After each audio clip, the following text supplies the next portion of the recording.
नहीं है तो हम अभी समझ लो मोर्चरी में रखा है। मोर्चरी समझता ना, डेड बॉडी को रखने के लिए फ्रीजर जैसी जगहों में रखता है, उसको मोर्चरी बोलता है ना। वो मोर्चरी में रहेगा, वो भी तुरंत बदल कर चले जाए।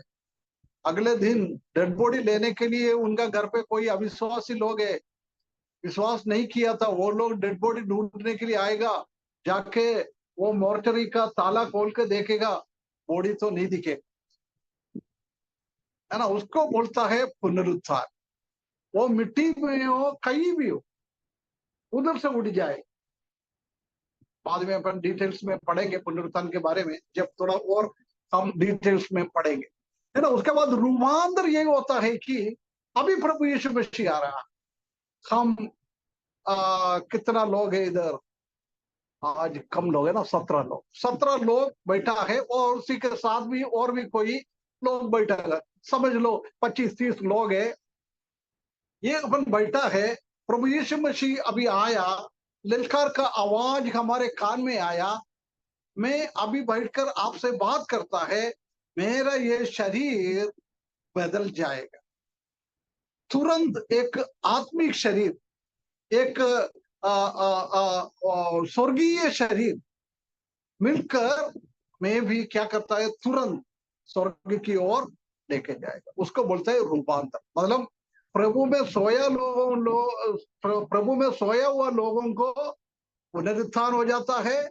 प्रभु आने के टाइम प्रभु में विश्वास कर कर जिंदा है, उन लोगों को रूपांतर हो जाता है, रेसरेक्शन एंड ट्रांसफॉर्मेशन।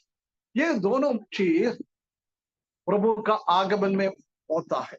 वो बहुत अच्छी तरफ से इस दुनिया का कुछ दृष्टांत लेकर पौलुस समझाने के लिए कोशिश कर रहा है।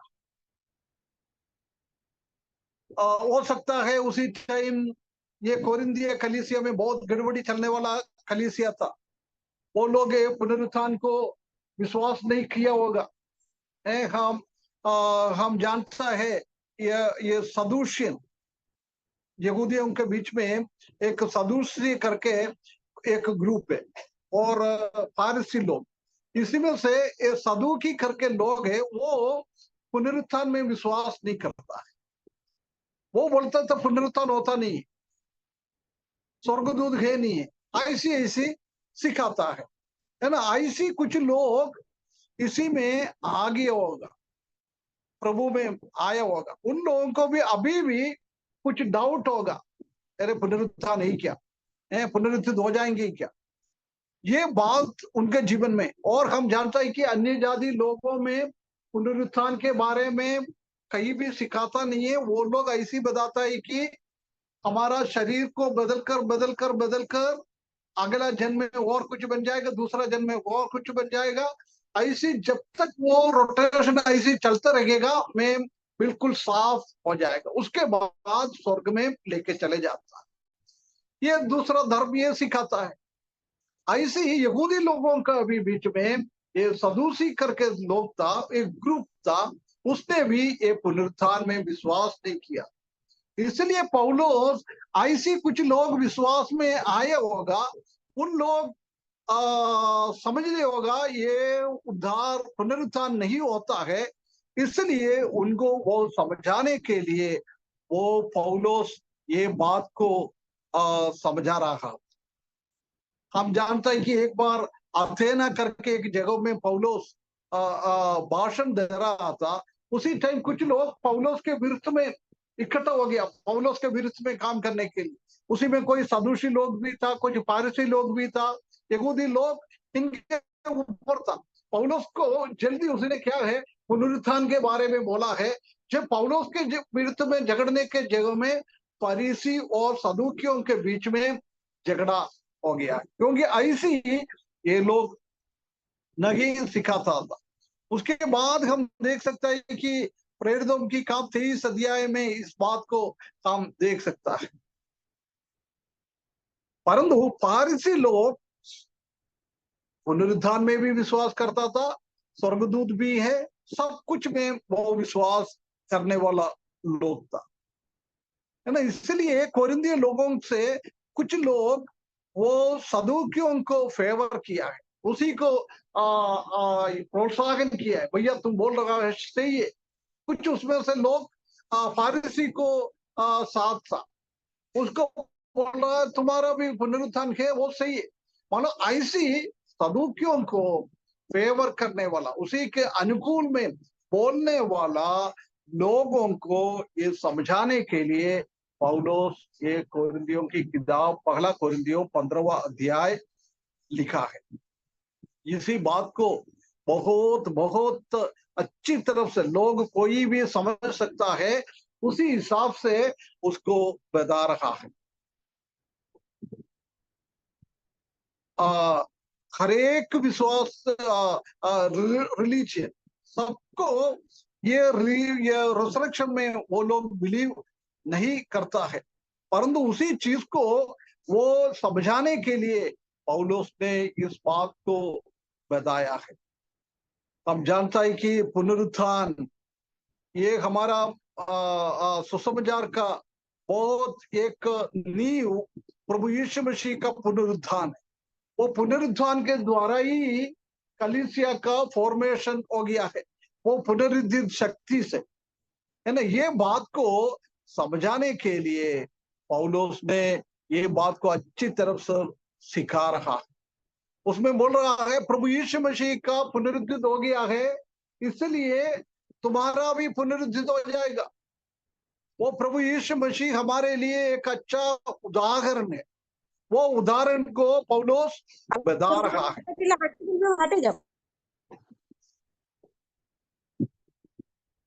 इसी में पौलुस दो क्वेश्चन पूछ रहा है उसका 35 पद में। 35 पद थोड़ा पढ़ लीजिए ब्रदर सिस्टर कोई। अब कोई यह कहेगा, मुर्दे किस रीति से जी उठते हैं और कैसी देह के साथ आते हैं। है ना, इधर दो क्वेश्चन पूछ रहा है, उसमें दो क्वेश्चन को पूछ रहा है। क्या क्या पूछ रहा है? मुर्दे किस रीति से जी उठते हैं, सोया हुआ लोग, प्रभु में सोया हुआ लोग कैसे जी उठेगा। दूसरा, कैसी देह के साथ आता है, यस, है ना। ये पूछ रहा है ये कैसे हो जाएगा, उसके बाद कौन से शरीर में उठ जाएगा। ये दो क्वेश्चन पौलुस उनके सामने रखा है। उसी का पहला उसने उसका दूसरा क्वेश्चन का आंसर दे रहा था। दो क्वेश्चन पूछ रहा है, एक पूछ रहा है मरे हुए लोग कैसे जी उठेगा, दूसरा जी उठाएगा तो उनका शरीर का प्रकृति कैसे होगा, उनका शरीर कैसे होगा, इसी शरीर में ही क्या और दूसरा शरीर में ही क्या, क्या रीति में क्या स्थिति में उसी का पुनरुत्थित हो जाता है। ये दो चीज को उसने पूछा है। उसमें से हम आ, आ, उसी का जवाब हम देख सकते हैं कि 26 से लेकर 41 पद तक हम पढ़ेगा तो हम देख सकते हैं कि उसका जवाब पौलुस खुद उसको बता रहा है।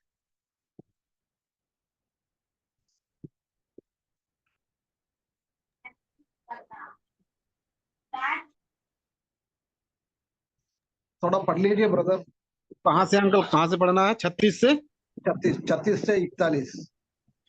हे निर्बुद्धि, जो कुछ तू बोता है जब तक वह ना मरे जिलाया नहीं जाता, और जो तू बोता है यह वह देह नहीं जो उत्पन्न होने वाली है, परंतु निरा निरा दाना है, चाहे गेहूं का चाहे किसी और अनाज का। परंतु परमेश्वर अपनी इच्छा के अनुसार उसको देह देता है, और हर एक बीज को उसकी विशेष देह। सब शरीर एक समान नहीं, मनुष्य का शरीर और है, पशुओं का शरीर और है, पक्षियों का शरीर और है, मछलियों का शरीर और है, स्वर्गीय देह और पार्थिव देह भी है।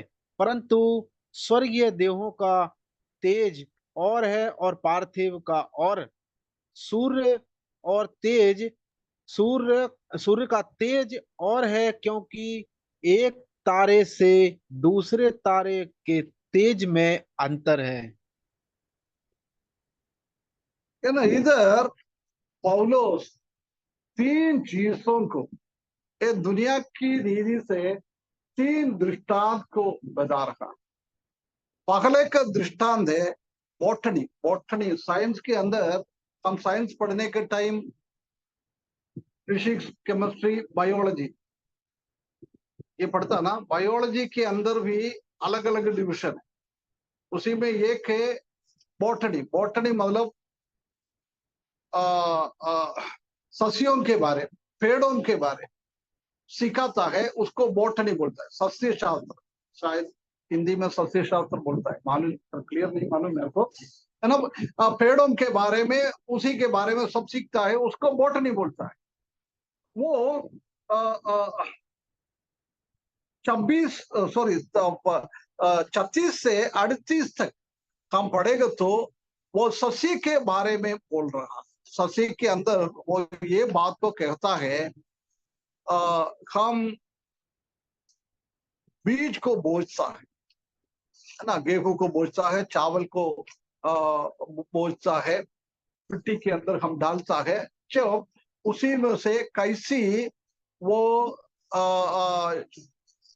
जीव अंकुरित कैसे होता है, वो बीज कैसे अंकुरित हो जाता है, उसमें से कैसे पेड़ निकलता है, वो पौलुस इसको समझा रहा। बोल रहा है अभी एक बीज वो मिट्टी में डालने के टाइम वो बोता है, मैं उसमें से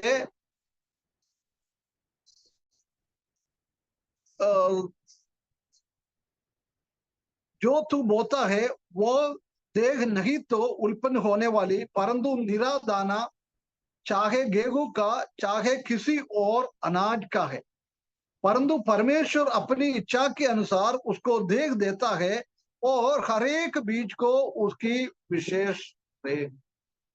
और लोग बता रहे हैं कि जब वो दाना मरकर उसी को मर जाएगा, उसके अंदर से फिर जीवन बाहर आ जाता है। वो बाहर आने में भी अलग अलग तरीके से है। एक वृक्ष, एक वृक्ष और दूसरा वृक्ष से अलग है, कुछ छोटा है कुछ बड़ा है, अलग अलग तरीके से हम देखता है। ऐसी हमारा शरीर भी कैसे वो बीज मिट्टी में बोझता है, ऐसी हमारा भी शरीर मृत्यु होने के बाद गाड़ता है, वो बोझने के जैसी हम बताता है ना, वो बोतने के जैसी होता है। वो बहुत हम मिट्टी में हमारा शरीर को रखता है, परंतु जब प्रभु यीशु मसीह आएगा, एक बीज से कैसी पेड़ अंकुरित होकर बाहर निकलता है, ऐसी हमारा भी मरा हुआ शरीर में वापस जीवन आकर हम भी जी उठेंगे। और समझ में आ रहा है कुछ? हेलो, जी अंकल, जी जी जी। समझ में आ रहा है ना? यस। क्योंकि हम गेहूं चावल सब नीचे जमीन के अंदर डालता है, वो पहले मर जाएगा, मरने के बाद उसमें से जी उड़कर वो पौधा बाहर आ जाता है। ऐसी प्रभु यीशु मसीह के आने के टाइम हमारा भी मरा हुआ शरीर है, अभी उसी में जीवन है नहीं, परंतु प्रभु यीशु मसीह आएगा, वो आवाज सुनने के बाद, प्रभु यीशु मसीह का ललकार का आवाज सुनेगा, जब वो मरा हुआ शरीर है, वो बोता हुआ शरीर है, उसी में जीवन आकर कैसे एक बीज से एक पेड़ अंकुरित होकर बाहर आ जाता है, ऐसी हम भी अपना अपना कब्र से बाहर आ जाए। बोल रहा है ऐसी सस्य को ऐसी बदलावट आ सकता है, तो क्यों हमारा शरीर में ऐसी बदलावट क्यों नहीं आए? एक बीज से एक अंकुरित होकर, जीव अंकुरित होकर वो पेड़ बन जाता है, ऐसी हमारा शरीर में भी एक बदलावट आएगा। इसी बात को हम 34 से लेकर 38 पद तक हम देख सकता है। और हम आगे पढ़ेगा तो हम देख सकता है कि दूसरा वो बता रहे हैं कि सुवोलॉजी, सुवोलॉजी मतलब ये होता है जानवर के बारे में सीखना, बॉटनी ससी के बारे में सीखना है, और सुवोलॉजी जानवर के बारे में सीखना है। उसका 29 और 40 पद में बहुत क्लियरली पौलुस बता रहा है, 29 और 40 पद में, सब शरीर एक तरीके नहीं है, परंतु मनुष्यों का शरीर और है, पशुओं का शरीर और है, पक्षियों का शरीर और है, मछलियों का शरीर और है, स्वर्गीय देह है और पार्थिव देह भी है, परंतु स्वर्गीय देहों का तेज और है और पार्थिव का और है। पौलुस बता रहे हैं कि जानवर बहुत सारा है, सबका शरीर एक जैसा नहीं है। मछली का शरीर का गठना अलग है, पक्षियों का शरीर का गठना अलग है, जानवरों का पशुओं को हमारे साथ रहने वाला पशुओं का गठना अलग है, सबका अलग अलग है, सब एक जैसे नहीं होता है। ऐसी पुनरुत्थित शरीर में भी और पार्थिव शरीर में भी बदलावट है।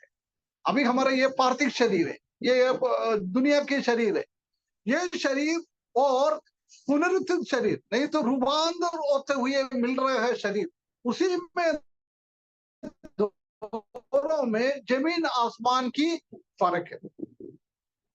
मछलियों में भी हम देख सकते हैं कि कुछ छोटा होता है, कुछ बड़ा होता है, बहुत सारा फर्क होता है ना। जानवर में भी बहुत सारा फर्क हो जाता है। ऐसी पौलुस बता रहे हैं कि हमारा ये शरीर और हमको प्रभु यीशु मसीह आएगा उसी टाइम मिलने वाला शरीर, ये दोनों में शरीर में बहुत फर्क है। एक सस्य को बता के दृष्टांत के द्वारा पौलुस बता रहे हैं कि ऐसी एक स्थिति आ जाता है, परंतु जानवर में भी अलग अलग स्थिति से है।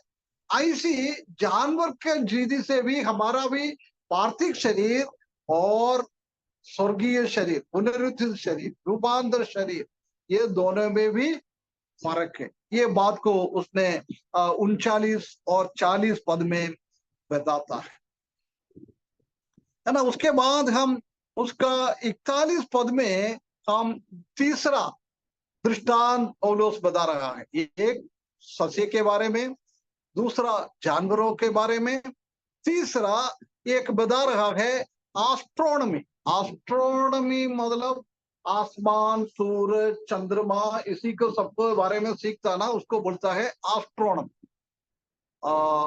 हिंदी में मैं बोल नहीं पाता है क्या है। दीपू भाई है तो थोड़ा हिंदी में बोलेगा तो अच्छा है। दीपू भाई सुन पा रहे? दीपू भाई दोस्त। जी अंकल, खगोलीय शास्त्र बोलते हैं उसको, खगोलीय शास्त्र। हैं कौन से शास्त्र? खगोलीय खगोलीय शास्त्र, खगोलीय शास्त्र, हाँ, है ना। उसी को हम ऊपर की चीजों में, आसमान के वो ऊपर क्या क्या है उसी के बारे में हम सीखता है। उसी को पौलुस इधर बता रहा है। 41 पद कोई पढ़े ब्रदर, कोई सिस्टर, बड़े पढ़े, कोई पढ़े। मृत्यु का जो जीव उठना भी ऐसे ही है। शरीर नश्वर देह में नहीं, बोए जाते। 41 सिस्टर। सूर्य का तेज और हाँ है, सूर्य हाँ का तेज और है, चांद का तेज और है, और तारागणों का तेज और है, क्योंकि एक तारे से दूसरे तारे के तेज में अंतर है ना। उधर अभी उसी में भी बता रहा है, बोल रहा है सूरज का तेज अलग है, चंद्रमा का तेज अलग है, तारों का तेज अलग है। उसके बाद बोल रहे हैं वो तारों में भी तेज में अलग अलग है ना। हम जानते हैं कि चंद्रमा को अपने आप लाइट है क्या? नहीं। नहीं है ना। कहां से मिलता है? प्रभु ने बनाया। नहीं है। सूर्य की रोशनी सूरज का बोले लाइट उसी के सूरज ऊपर आकर रिफ्लेक्ट होकर हमको लाइट देता है। मतलब ये इसी में सब में अलग अलग, सूरज का तेज अलग है, चंद्रमा का तेज अलग है, तारों में भी बहुत बड़ा तेज वाला भी है, तेज कम वाला भी है, ऐसी उसी में भी फर्क है। पौलुस बता रहे हैं कि ऐसा उसी में फर्क है, ऐसी हमारा पार्थिव शरीर और आत्मिक शरीर और पुनरुत्थित शरीर और रूपांतर शरीर उसी में भी अलग अलग है ना। इसलिए बोल रहा है ये शरीर में ऐसी अलग अलग है। हमारा ये शरीर में हम नहीं उठेगा, ये शरीर हम बोता हुआ है, परंतु जी उठने के बाद हमारा ये शरीर में नहीं है। मेरे को अभी आप दिख रहा है ऐसा नहीं है, उसमें से बदल जाएगा, परंतु पहचान पाएगा, है ना। हम स्वर्ग में पहुंचने के बाद कंचन सिस्टर कौन है हमको मालूम है, राजेंद्र भाई को देख के पहचानता है। अभी हमने देखा नहीं है तो भी हम उधर जाके एक दूसरे को पहचान पाएगा। मैंने पहले भी बोला था, अपना आत्मा को भी पहचानता है। अब ये तो ठीक है, हम आत्मिक शरीर में बदलाव जाकर जा रहा है, परंतु अभी हम मरने के बाद हमारा आत्मा स्वर्ग में जाता है, वो आत्मा एक दूसरे को आत्मा को पहचानता है। बॉडी है नहीं है, शरीर है नहीं है, उसके बावजूद भी एक दूसरे को पहचान सकता है। ऐसी ही एक रिसरेक्टेड बॉडी में और एक रूपांतर बॉडी में एक पुनरुत्थित शरीर हमारे जीवन में मिल जाता है, उधर जाके हम एक दूसरे को पहचान पाएगा। ये अंजू सिस्टर है, ये संजू सिस्टर है, ये एकदा बैठा है, सबको काम पहचान पाएगा। एक दूसरे को पहचानने की जैसी एक शरीर मिल जाता है, परंतु उसी में भी अलग अलग है ना। हम रिवार्ड प्रतिफल के बारे में सीखेगा तो हमने देखा है, दानियल की किताब 12वें अध्याय में हम देख सकता है कि कुछ लोग सूरज जैसी चमकेगा, कुछ लोग चंद्रमा जैसी चमकेगा। वो सूरज में भी अलग अलग चमक है, ऐसी विश्वासी लोगों में भी अलग अलग चमक है, क्योंकि हमने इस दुनिया में प्रभु के लिए कैसे सेवा किया है, प्रभु के लिए हमने कैसे जिया है, प्रभु के लिए हमने क्या किया है, प्रभु में हमने इस दुनिया में रहने के टाइम हमारे जीवन में कितना ईमानदारी था, कितना विश्वास योग्य था, कितना लोगों को हम प्रभु में लाया है, कितना लोगों को हमने प्रभु का वचन सिखाया है, उसी के हिसाब से हमारा भी चमक बदल जाए। सबका पुनरुत्थित शरीर है, स्वर्गीय शरीर है, परंतु वो शरीर में भी अलग अलग चमक, कैसे सूरज में और तारों में अलग अलग चमक हो जाता है, ऐसी हमारे जीवन में भी अलग अलग चमक हो जाता है। ऐसी बातों को बताकर पौलुस इधर ये बात को कहता है। हमारा शरीर क्या क्या पूछा था उसने, कैसी देह के साथ आते हैं, कौन सी शरीर के साथ आता है, कैसी हमारा देह होगा, उसी में बोल रहा है। सस्य को, बीज को हम मिट्टी में डालता है, वो बीज अंकुरित होकर कैसे बदल कर आता है, ऐसी हमारा जीवन में भी, हमारा शरीर में भी बदलावट आ जाएगा। कैसे जंतुओं को, जानवरों को अलग अलग शरीर है, ऐसी हमारा भी पार्थिव शरीर और आत्मिक शरीर, स्वर्गीय शरीर, पुनरुत्थित शरीर, रूपांतर शरीर, उसी में भी फर्क है। उसके बाद बोल रहा है, आसमान की ओर देखो, सूरज चंद्रमा में और तारों में, तारों में कैसे फर्क आ जाता है, कैसे चमक के फर्क आ जाता है, ऐसी हमारा भी फर्क आ जाता है। ये बात को हम बहुत क्लियरली पौलुस इधर समझा रहा है। 36 पदों से लेकर 41 पद तक, 35 पद में क्या वो पूछ रहा है, उसी का जवाब दे रहा है। कितना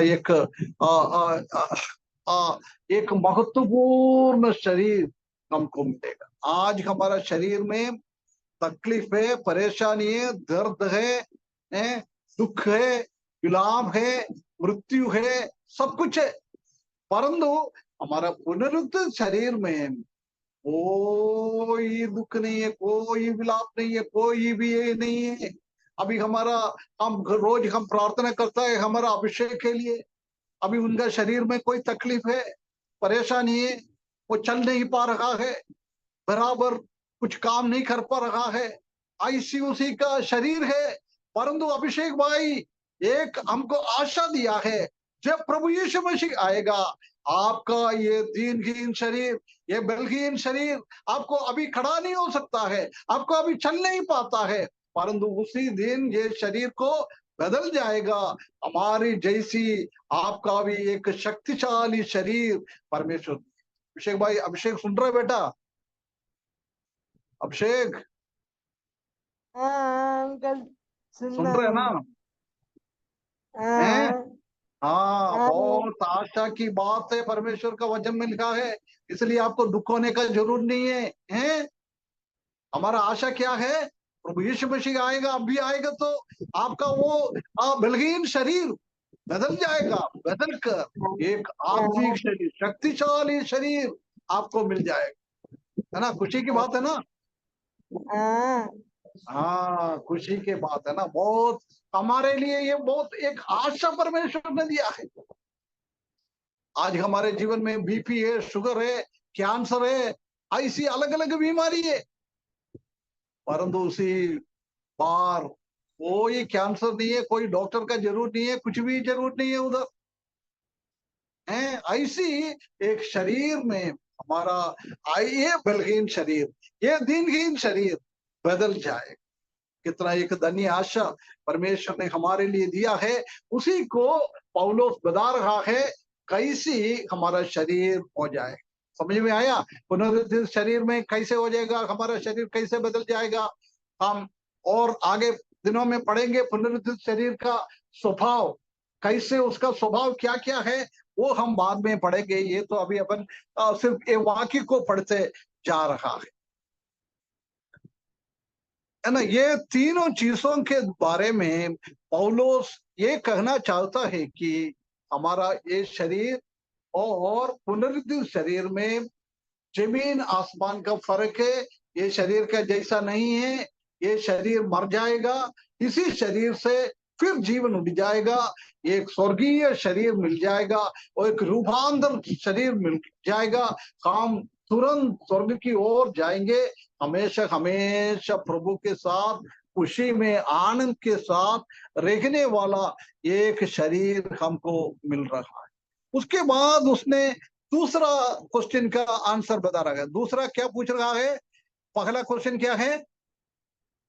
अभी हमने कैसा देह के साथ, कौन सी देह के साथ हमारा रूपांतर हो जाएगा, उसी के बारे में पौलुस बताएगा। अभी पहला क्वेश्चन क्या था? मुर्दे किस रीति से जी उठते हैं? मुर्दे किसी रीति से जुड़ते हैं, उसी के बारे में हम देख सकते हैं कि 51 से आगे उसी का जवाब दे रहा।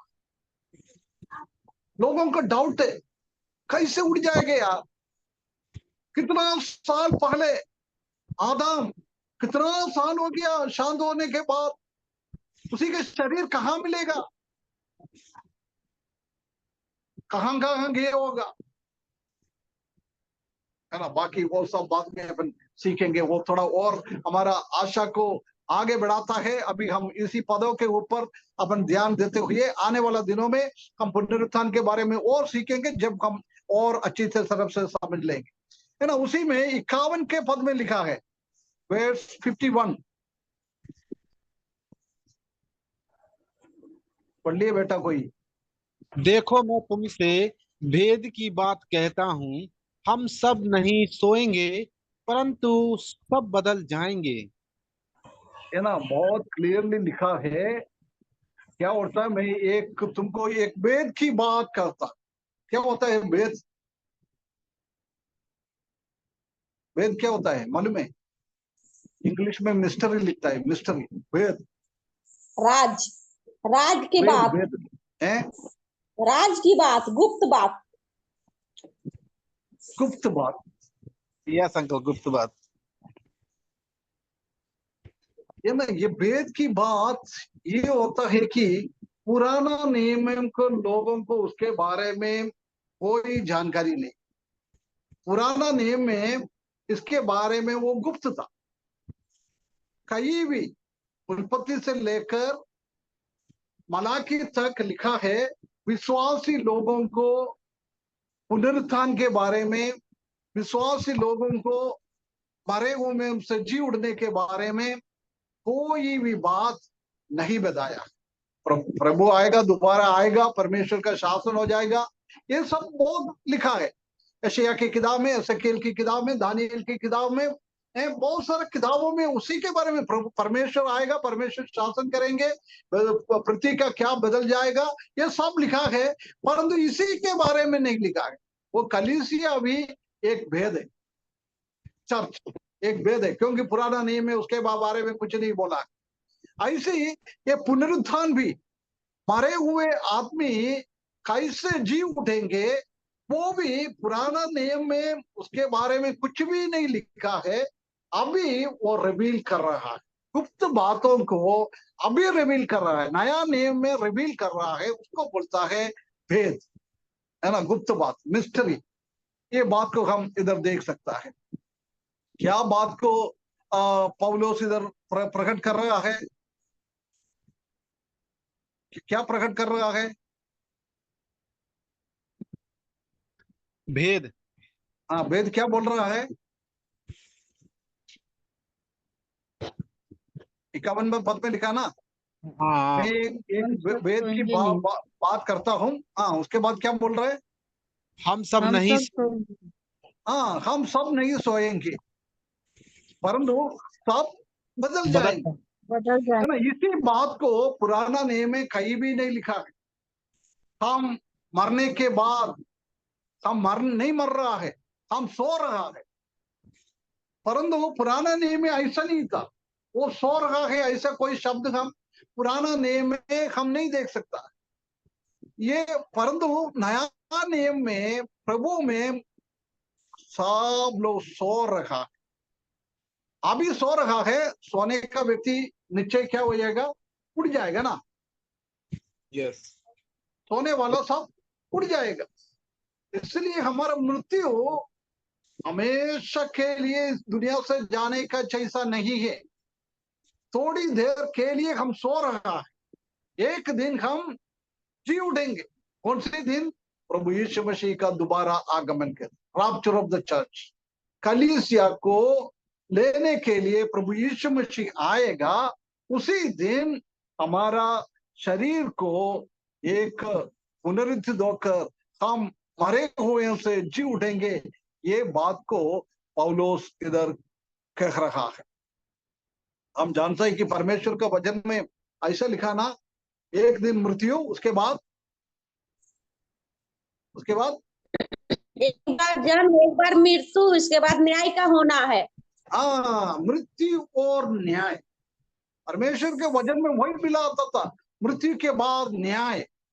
परंतु इधर हम देख सकता है कि परमेश्वर का वो रूल को, वो नियमों को बदलते हुए मृत्यु के बाद न्याय नहीं है, मृत्यु के बाद क्या है? जी उठना जी है ना। पहला ये था, मृत्यु के बाद न्याय के सिंहासन के सामने हमको जाना है। न्याय, मृत्यु और न्याय हर एक व्यक्ति के लिए तय किया हुआ था। परंतु जब हम प्रभु यीशु मसीह को अंगीकार किया है, जब प्रभु यीशु मसीह ने 2000 साल पहले हमारा न्याय को उसने सह लिया है, हमारे ऊपर आने वाला दंड को प्रभु यीशु मसीह ने सह लिया है। जब हम वो विश्वास करता है, प्रभु में वो विश्वास करता है, वो न्याय, वो दंड हमारे ऊपर से अट जाता है। इसलिए अभी हमको न्याय श्वेत सिंहासन के सामने नहीं जाना है, उसमें से हमको बचा लिया है। अभी हमको क्या करना है? जी उठेंगे हम एक पुनरुत्थित शरीर में हम आ जाएंगे, हम मरे हुए में से जी उड़ जाएंगे। ये बात को पौलुस इधर कहता है। कितना एक बहुत बड़ी बातों को पौलुस इधर कहता है। परंतु उसी को परमेश्वर का वो न्याय को परमेश्वर ने बदल दिया। उसी के विरुद्ध में हम जानता है कि राप्चर, प्रभु यीशु मसीह आने के टाइम एक ग्रुप ऑफ पीपल, एक झुंड, वो क्या करेगा, पुनरुत्थित शरीर में और रूपांतर शरीर में बिना मृत्यु को चक्कर वो ऊपर की ओर जाएंगे। बिना मृत्यु में, मृत्यु सहने का जरूर नहीं है। हरेक को परमेश्वर ने मृत्यु दिया हुआ था, परंतु वो मृत्यु हमारे जीवन में उसी दिन प्रभु यीशु मसीह आने के टाइम कौन जिंदा है, उसी को बिना मृत्यु में हम चले जाएंगे। कितना एक धन्य आशा परमेश्वर ने हमको दिया हुआ है। पौलुस एक नया रेवलेशन, एक नया प्रकाशन, नया एक दर्शन पौलुस बता रहा। पुराना नियम में ये दर्शन नहीं था, परंतु नया नियम का विश्वासी लोगों को प्रभु यीशु मसीह ने पौलुस को ये बात को समझा दिया है। पौलुस हमको ये बात को समझा रहा। कितना एक बहुत बड़ी आशा को हम इधर हम देख सकते। पुराना नियम में नहीं था, इसलिए उसको वेद कहता है, वेद कहता है। राप्चर के दिन में दो ग्रुप ऑफ पीपल अभी हमने इसमें देखा है। उसमें क्या बोलता है उसका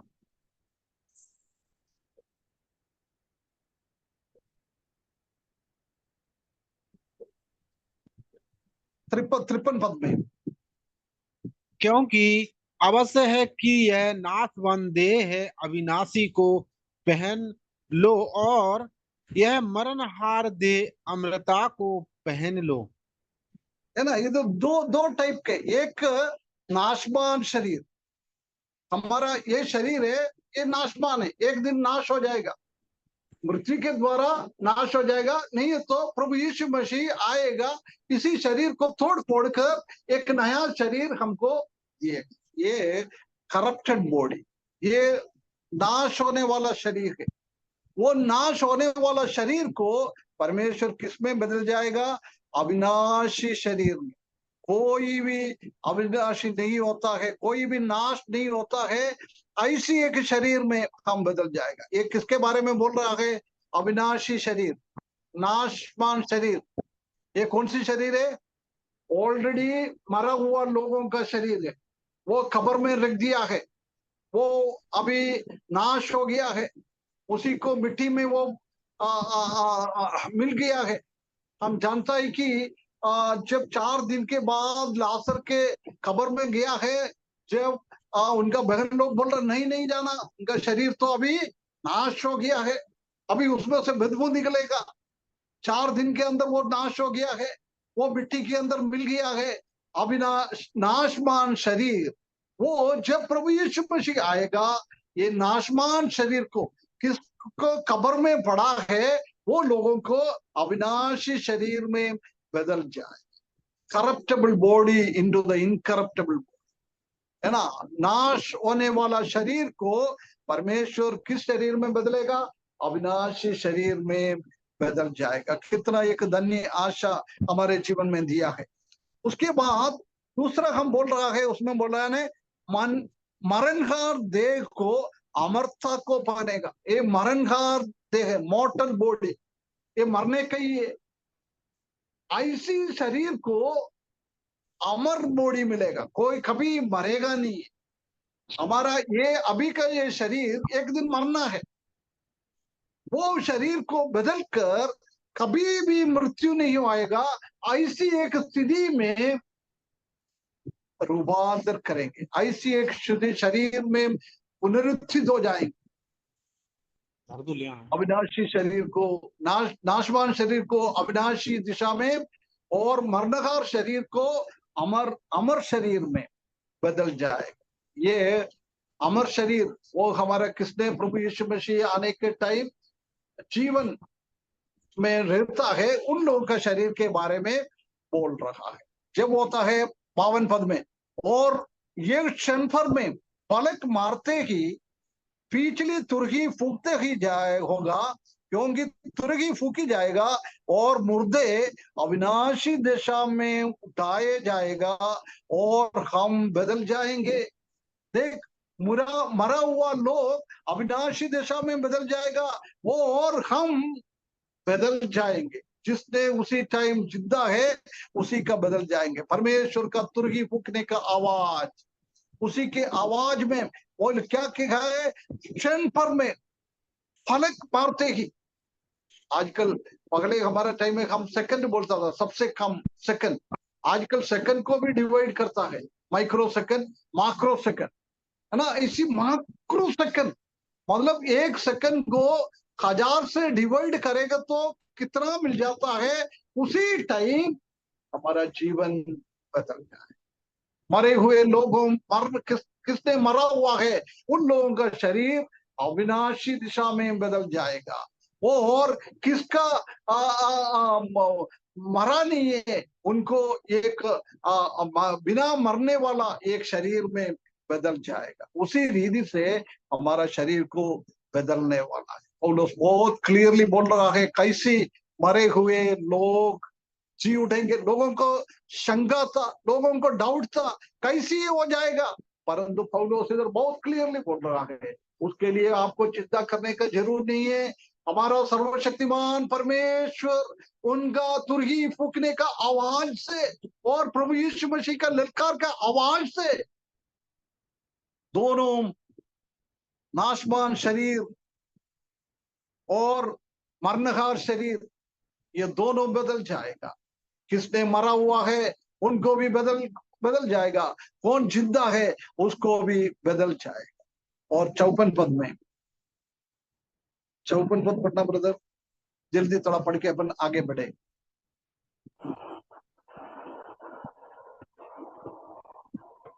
हेलो। और जब ये नाशमान अविनाश को पहन लेगा और यह मरणहार अमरता को पहन लेगा, तब वह वचन जो लिखा है पूरा हो जाएगा कि जय ने मृत्यु को निगल लिया, है ना। बहुत क्लियरली लिखा है उसी टाइम हमारा मृत्यु के ऊपर बहुत बड़ा विजय प्राप्त होने वाला है।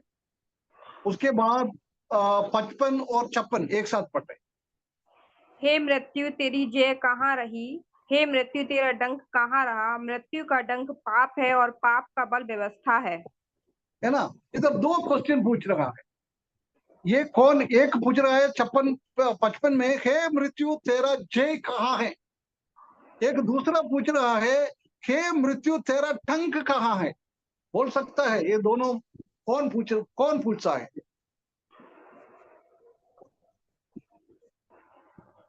ये कौन पूछेगा इसी। दो प्रश्न दो ग्रुप पूछने वाला है, ठीक है। किसका हमने बोला था पुनरुत्थान प्रभु यीशु मसीह का राप्चर में दो ग्रुप है, एक प्रभु में सोया हुआ लोग, दूसरा प्रभु में जिंदा हुआ लोग। इसका पहला क्वेश्चन है हे मृत्यु तेरा जय कहाँ है। ये इसमें से कौन सी ग्रुप पूछेगा। प्रभु में सोया हुआ लोग पूछेगा, जीने वाला ग्रुप पूछेगा। जो सोया हुआ है वो पूछेगा, जो सोया हुआ है वो पूछेगा। हाँ, सोया लोग, क्योंकि शैतान ने सोचा है मृत्यु के द्वारा इसी को खत्म करो, परंतु ये मृत्यु से जी उठता है, वो ऊपर की ओर जाता है। जब सब मरे हुए लोगों से जी उड़कर पूछ के जाता है हे मृत्यु तेरी जय कहाँ, हे मृत्यु तेरी जय कहाँ है। तुमने सोचा हमारे ऊपर तुमने जय प्राप्त किया, मृत्यु तुमने सोचा इसी मृत्यु के द्वारा पूरा खत्म कर दिया है, परंतु मृत्यु के ऊपर हमने जय प्राप्त करते हुए ऊपर की ओर जा रहा है। कौन सी देश में जा रहा है। दूसरा स्वर्ग में पहुंचने के टाइम वो शैतान का राज्य है, शैतान का पावर है। उधर जाके इतना ऊंचा आवाज से सब लोग चिल्लाता है हे मृत्यु तुम्हारा जय कहाँ है। हमको मृत्यु डरा के रखता है ना। इब्रानियों के किताब 2 अध्याय में हम देख सकता है कि मृत्यु की भय में हमको दबा के रखा गया, परंतु प्रभु यीशु मसीह का मृत्यु के द्वारा उसको हमारा जय मिला है, उसी का पूर्तिकरण जब प्रभु यीशु मसीह हमको लेने के लिए आएगा, उनका उनका ललकार के आवाज आएगा, तुरही फूकने का आवाज आएगा, उसी टाइम मरे हुए लोग सब जी उड़कर ऊपर की ओर जाकर ऐसी गाना गाते हुए बहुत गंभीर शब्द से, बहुत बहुत बहुत जोर जोर से वो चिल्लाता है, हे मृत्यु तेरा जय कहाँ है। और दूसरा दूसरा हे पूछ रहा है, हे मृत्यु तेरा टंक कहाँ है। ये कौन पूछेगा? विश्वासी लोग। हाँ, मतलब जिंदा हुआ लोग, है ना। उन लोगों को ये शैतान ने सोचा था मृत्यु के द्वारा इनको सबको क्लेश देना है, परंतु अभी हमने किसने प्रभु यीशु मसीह का आगमन के टाइम जिंदा है, उसी को मृत्यु कुछ कर नहीं पाया, मृत्यु उसी के ऊपर कुछ इंजेक्शन लगा नहीं पाया। इसलिए पूछ रहा है, हे मृत्यु तुम्हारा टंक कहाँ है। हमको तुमने मृत्यु के द्वारा कैसे हमको तुम कष्ट देने के लिए नहीं हुआ है। इसलिए बोल रहा है, देख अभी बिना मृत्यु से तुम्हारा ये आखिरी शत्रु है मृत्यु, वो मृत्यु को हम नहीं सका है, हमारे ऊपर वो मृत्यु तुमने लेके नहीं आया है। कहाँ है तुम्हारा ये मृत्यु का शक्ति? वो शक्ति से हम विजय प्राप्त होगा। जिसने मृत्यु को, शैतान ने मृत्यु दिया है, उसी के ऊपर विजय प्राप्त होते हुए वो विजय की आवाज बोल बोल के स्वर्ग की ओर जा रहा है। और जिसने मृत्यु नहीं हुआ है, विश्वासी प्रभु यीशु मसीह का आगमन के टाइम तक इस दुनिया में जिया है, वो लोग क्या पूछता है, हे मृत्यु तेरा टंक कहाँ है।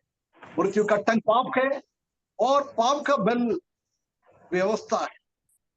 परंतु 57, परंतु परमेश्वर को धन्यवाद हो जो हमारे प्रभु यीशु मसीह के द्वारा हमें जयवंत करता है। हमेशा हमको ध्यान रखना है, ये सब किसके द्वारा हुआ है? हमारा प्रभु यीशु मसीह के द्वारा हुआ है। हमारा प्रभु यीशु मसीह हमारे लिए बलिदान के लिए इस दुनिया में नहीं आएगा तो प्रिय भाइयों बहनों, ऐसी एक अवस्था हमारे जीवन में कभी भी नहीं आता था, परंतु हमारा प्रभु इस दुनिया में आया है। वो पाप का ठंग, वो मृत्यु का ठंग उसने सह लिया है। हमारा तो मृत्यु हमने सहा नहीं है, प्रभु यीशु मसीह सिर्फ उसको तेज कर दिया है, उसी को आराम से सब उसको सहन कर वो गया है।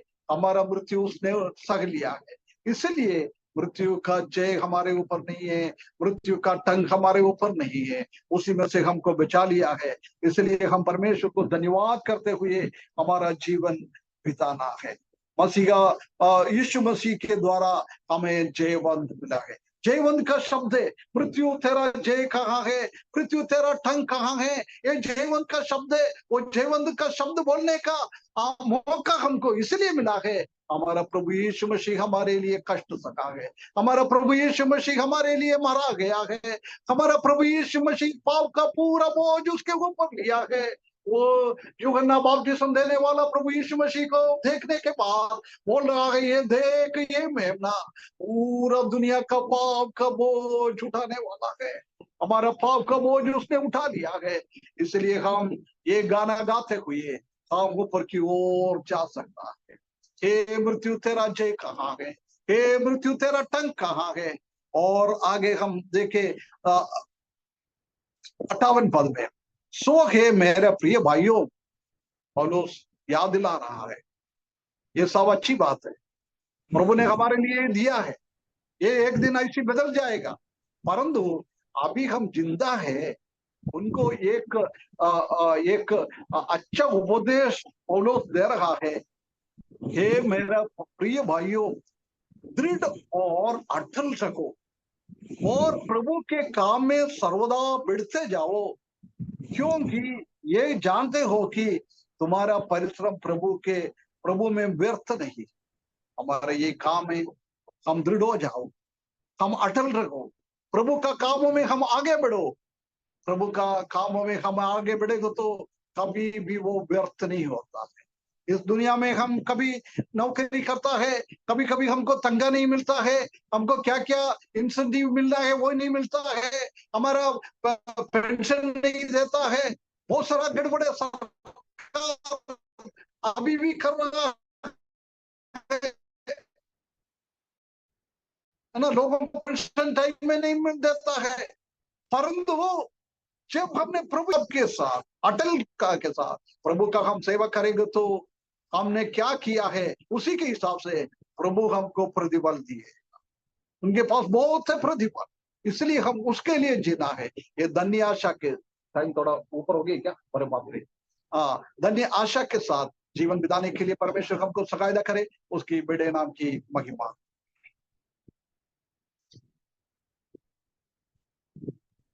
Thank you so much uncle, बहुत ही सुंदर, बहुत ही प्यारी बातें आपने बताई हैं।